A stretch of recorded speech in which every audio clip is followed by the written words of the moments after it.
Joining us on our Michigan Game Day segment this week is the football editor at one of our very best Michigan blogs. It's called Maize and Brew.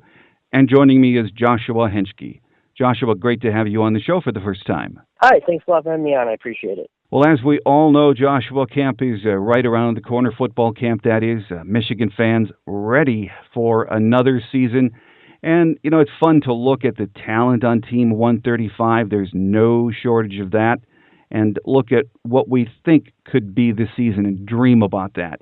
But there are a lot of question marks surrounding this team, aren't there, Joshua? Yeah, absolutely. I can't even remember the last time there's been this many question marks, maybe arguably under Rich Rod. But, there's a lot of question marks. But, there's talent and depth on the roster. But unfortunately, a lot of that talent is inexperienced right now. And, it seems like most of the preseason magazines, they're pretty much all out on the shelves now. And the websites, the blogs are all starting to predict what's going to happen this season.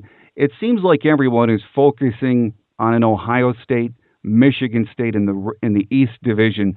In some cases, I've seen Michigan pick third in the division, even fourth behind Penn State and some others. Does that seem about right to you heading into the season? Well, I definitely think, as a conference as a whole, I definitely think this is, an Ohio State or Michigan State conference to lose. Clearly, right now they have the best returning talent in the conference. You could make an argument for someone like a Wisconsin who has clearly an easy path to the conference title game. So it's going to be interesting. Like I said, I truly think there's going to be an Ohio State or Michigan State, appearance in there, and maybe Wisconsin can give them a run for their money. But I still believe it's going to be one of those two. And looking at the first year of the East Division and the West Division, everyone's excited to see how that shakes down. Of course, with Rutgers and Maryland coming into the conference.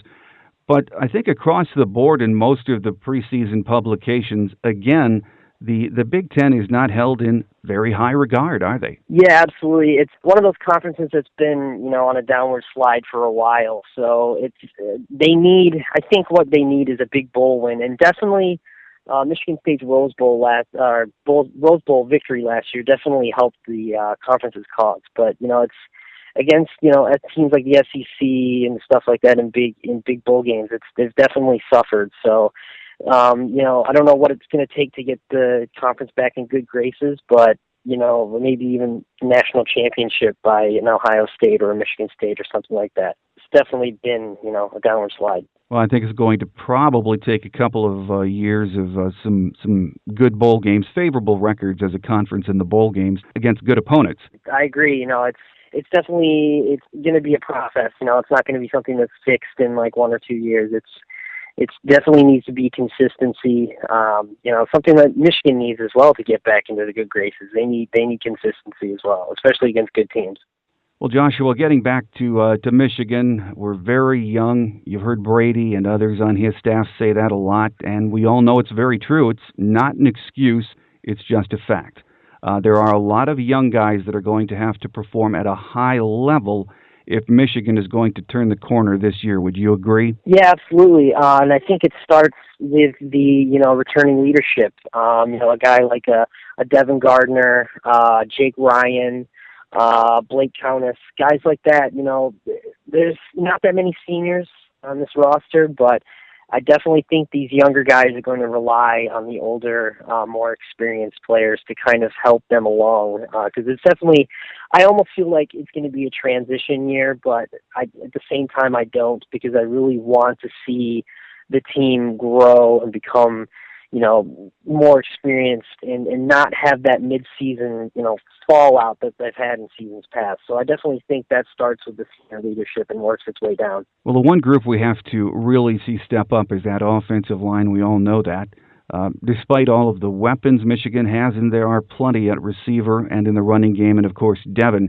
But if that offensive line isn't improved, it just won't matter, will it? Absolutely. The offense will live or die underneath that offensive line, and that's really the biggest question mark on that offense. It's really hard to predict what's going to happen, because if you look at the spring game performance, you can really only take that with a grain of salt, because it's so minuscule in the grand scheme of things that it's probably going to be forgotten about midway through the season anyway. But I mean, absolutely, it's a major concern right now. Like I said, the talent's there. It's just they need consistency, and I think that's something that they need to show this year. And the coaching staff needs to be patient and avoid shuffling players in and out like they did last year. I mean, there was way too many combinations of offensive linemen there, and it was just never destined to work. So I'm hoping there's more patience. It's going to be a process. It's going to be a growing process. I don't know. I mean, I think if you look at the offense from last year, I think it definitely can't get any worse. So I think there's going to be improvement, but how much of an improvement is pretty much yet to be seen. So we'll see early on because there's some great opportunities to jump on teams and get some good progress going there. Do you think the offense is going to take time to develop this season under first-year offensive coordinator Doug Nussmeier? Yes and no. I think they'll be okay. I think under Doug Nussmeier, I think they're already in a better position than they were under Al Borges. I think the kind of philosophies that Brady Hoke wanted to install, I think they're better fit under Nussmeier than they were with Borges. So I think it's going to be an improvement. I don't think it's going to be any type of magical, wow, 100% turnaround. But I definitely think this year is going to be an improvement on the field from the offense as a whole. But like I said before, it's going to be a slow growth process, especially with the youth that's on the roster right now. Well, for Devin Gardner, Joshua, this is it. It's his senior year. Along with the offensive line, so much is going to hinge on whether Devin cuts down on the mistakes we saw last year, and he's a leader on the field. It's all right there in front of Devin for the taking, isn't it? Absolutely. I think he's the guy. I've been saying it since the season ended last year after the bowl game. Shane Morris did well with a watered-down offense against Kansas State, but at the end of the day, this is Devin Gardner's team. I don't see a situation where they could possibly bench a near 3,000-yard passer, especially a guy that's returning. If he would have played the final game and wasn't injured, he could have broken some serious single-season records. So he's capable. A lot of that, I mean, we've seen what Devin Gardner can do with a competent, offensive line. He's done some excellent work in the past, and I think, this year, like you said, it's kind of put up or shut up time for the whole offense, not only with Devin Gardner as well. Oh, bingo. I think you hit the nail on the head. Last year we saw, as you said, he had really statistically a pretty darn good season, take away the interceptions.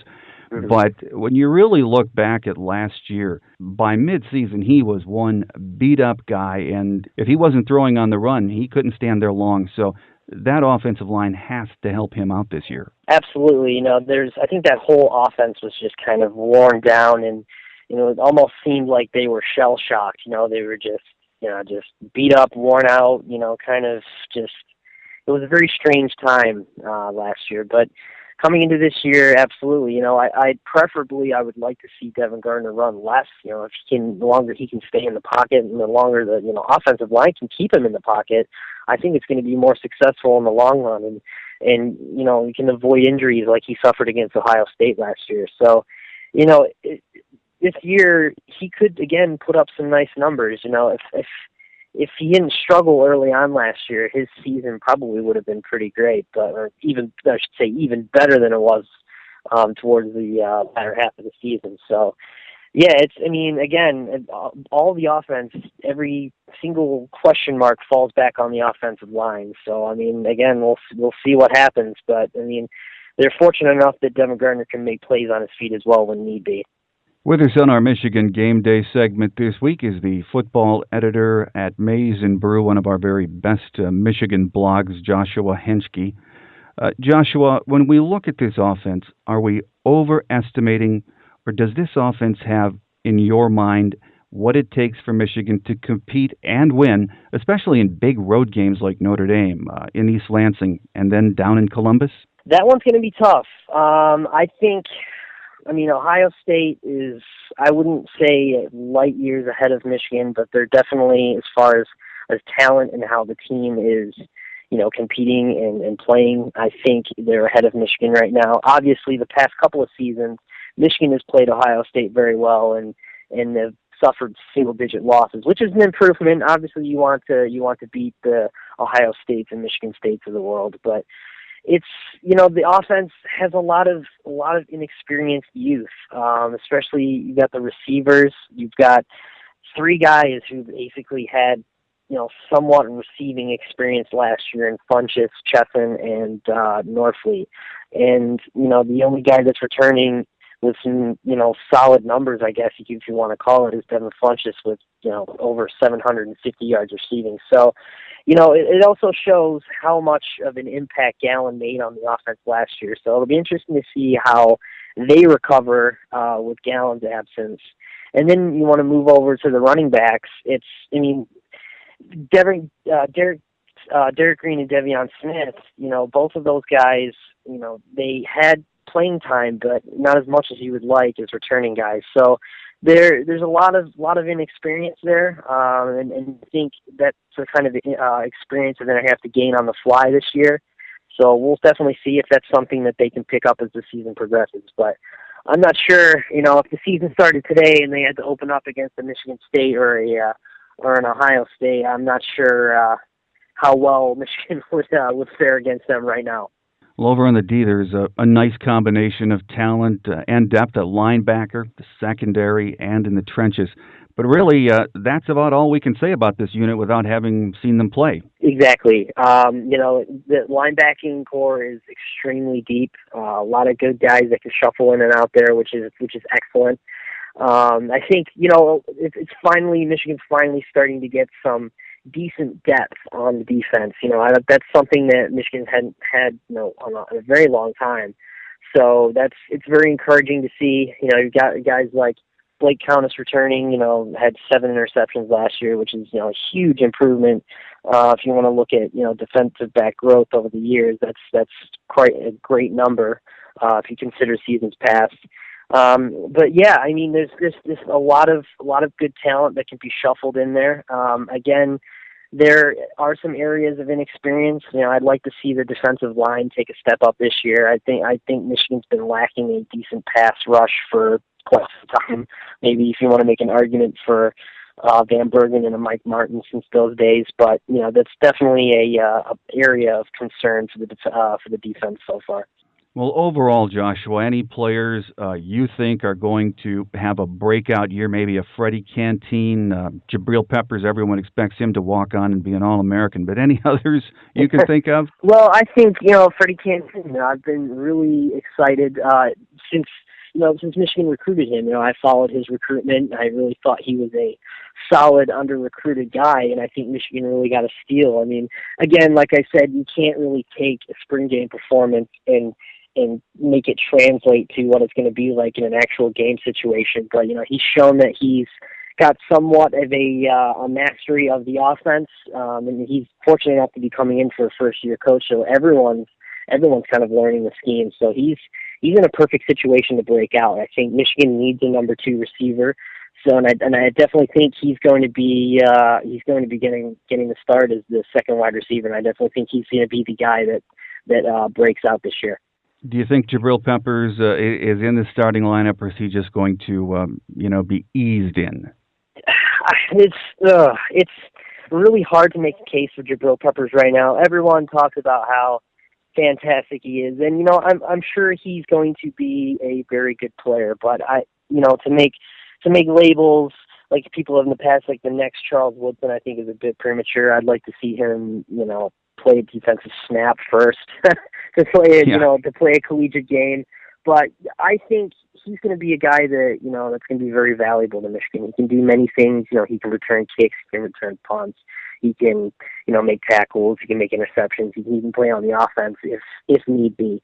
But I think I think he will start. I think you'll see some very, very positive playing time this year, and I think he'll make a difference. I don't think he'll make an immediate, All-American, all whatever type of impact, but I think he'll be a very reliable guy year one. Yeah, expectations way too high for that young man, and there will be a lot of pressure. It's really unfair. Yeah, no, I agree. I think it is unfair because these some fans have these expectations through the roof that are almost unachievable, and if he's flirting with the unachievable, people might label him a bust, which is really unfair because he's a guy just coming into college and still learning the game, especially at the next level. So, like everyone else, it's a learning experience. Some learn it quicker, some don't. So, for a lot of people's sake, I hope he's on the quicker side of the learning scale. Well, Joshua, as we said earlier in the interview, there are a lot of question marks on both sides of the ball as we approach August and start practice for the season.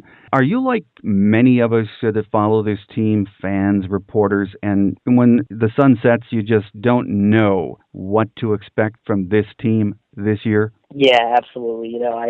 When I get asked the question, what's Michigan going to be like this year, I basically just say, I don't know what type of team they're going to field this season, which is, I would say it's kind of scary. Sometimes during this time of the year, you usually have an idea if your team is going to be good or not, but with this Michigan team, you don't really know.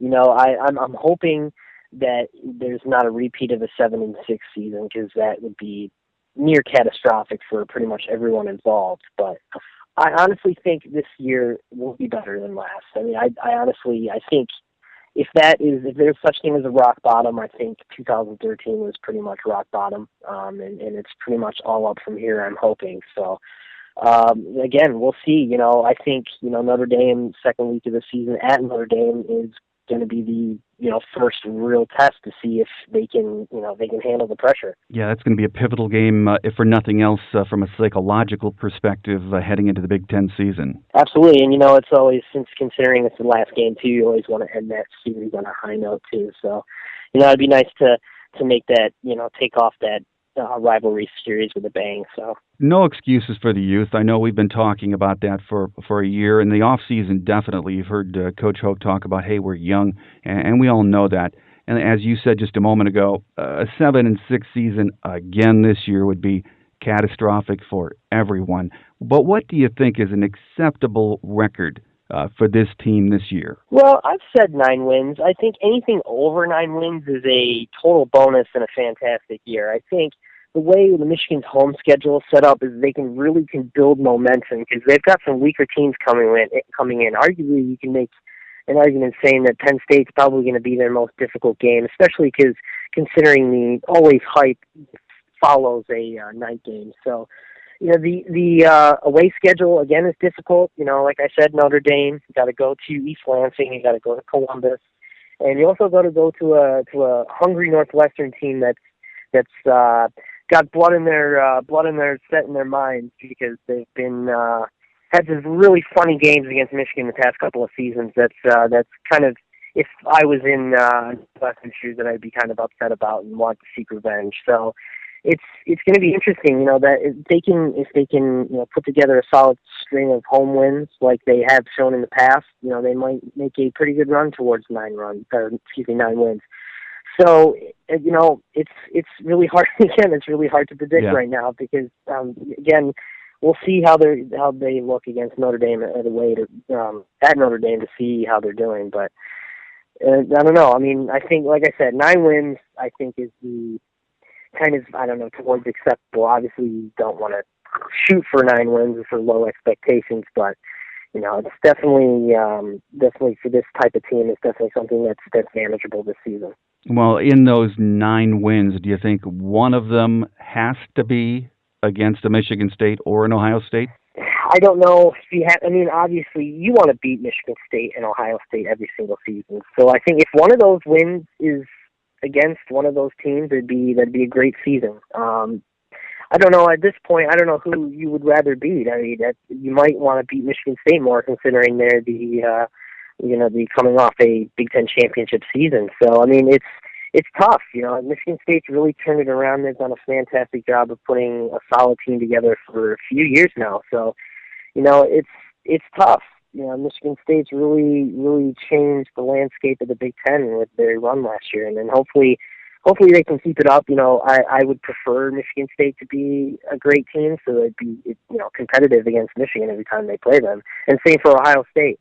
But yeah, if one of those wins, 9 wins, is a win against either one of those schools, you would take, as a fan, you would take it. I mean, either way, a streak is getting broken, and it shows that Brady Hoke can get his team up and ready for big games, big rivalry games too as well.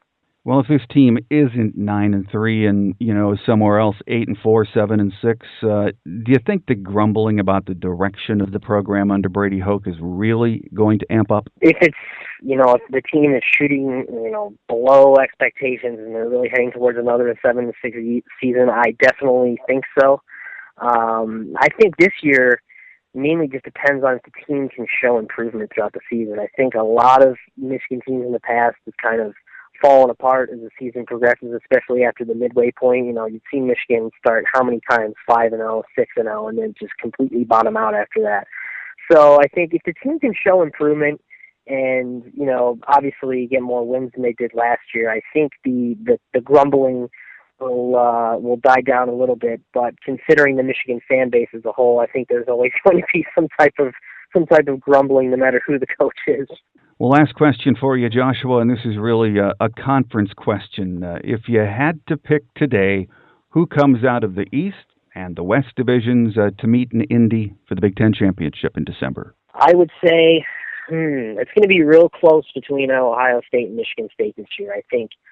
I think Ohio State will get the best of Michigan State this year, and I think Wisconsin will come out of the West. So I think Ohio State and Wisconsin is going to be a great game. I think Ohio State's going to take the Big Ten this year. I think they're due. They were close last season. They probably would have won the year they were under NCAA sanctions. So I think they're probably due.